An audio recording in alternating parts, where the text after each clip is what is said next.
Letak Banten yang strategis menjadikannya simpul pertemuan berbagai bangsa. Kapal-kapal dari penjuru dunia berlabuh. Mereka membawa rempah, kain, dan berbagai komoditas.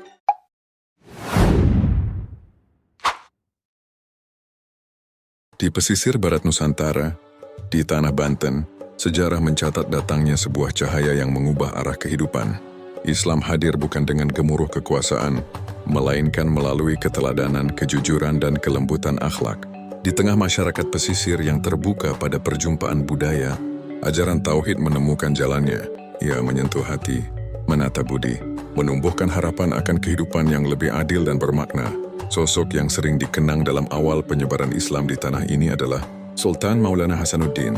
Ia tidak hanya membawa ajaran, tetapi juga teladan hidup. Dakwahnya tidak memaksa.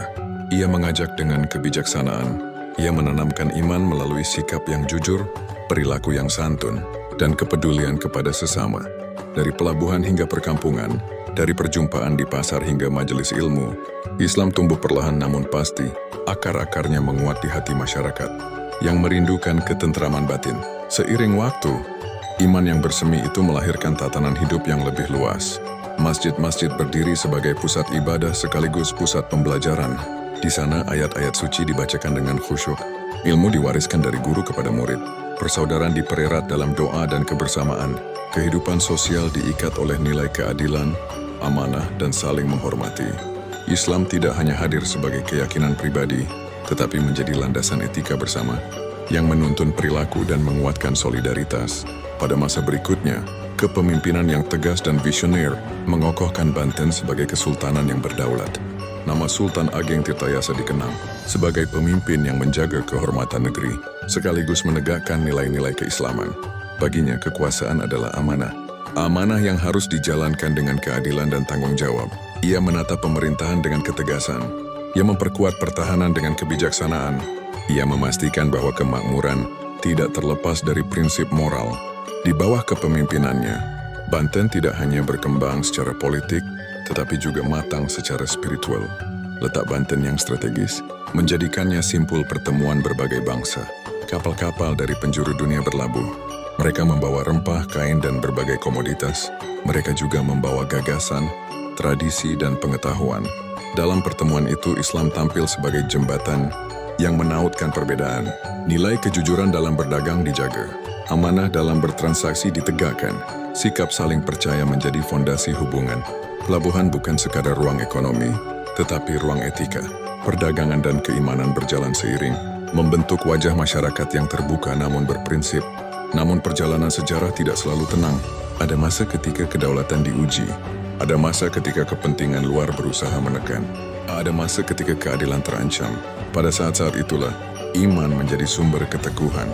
Para pemimpin dan rakyat berdiri mempertahankan kehormatan. Bukan demi kemegahan dunia, melainkan demi menjaga nilai yang mereka yakini. Pengorbanan menjadi bagian dari kesetiaan pada kebenaran. Dari peristiwa-peristiwa itu lahir pelajaran penting, bahwa keimanan tidak hanya diucapkan, tetapi diwujudkan dalam keberanian menjaga yang benar. Warisan Islam di Banten kemudian hidup dalam banyak bentuk. Ia hadir dalam lantunan ayat di masjid. Ia hadir dalam tradisi pendidikan di pesantren. Ia hadir dalam etika bermasyarakat yang menempatkan kejujuran dan kepedulian sebagai dasar. Generasi berganti, zaman berubah, namun nilai-nilai itu tetap mengalir seperti arus laut yang tak pernah berhenti. Sejarah bukan sekadar kisah masa lalu. Ia adalah cermin bagi masa kini. Ia adalah petunjuk bagi masa depan. Di tengah dinamika kehidupan modern, jejak-jejak itu mengingatkan kita bahwa peradaban yang kokoh dibangun dari akhlak yang mulia. Kemajuan yang sejati tidak memisahkan ilmu dari iman, tidak memisahkan kekuasaan dari tanggung jawab, dan tidak memisahkan kemakmuran dari keadilan. Dari Banten kita belajar bahwa cahaya dapat tumbuh dari keteladanan, menyebar melalui kebijaksanaan, dan bertahan karena keteguhan hati. Selama nilai kebaikan dijaga, selama ilmu terus diajarkan, dan selama doa tetap dipanjatkan, warisan itu tidak akan pudar. Ia hidup dalam sikap sehari-hari, dalam pilihan-pilihan kecil yang jujur, dalam kepedulian kepada sesama, dan dalam harapan akan masa depan yang lebih baik. Begitulah kisah tentang cahaya yang datang dengan lembut, bersemi dalam iman, dan terus bersinar melintasi zaman.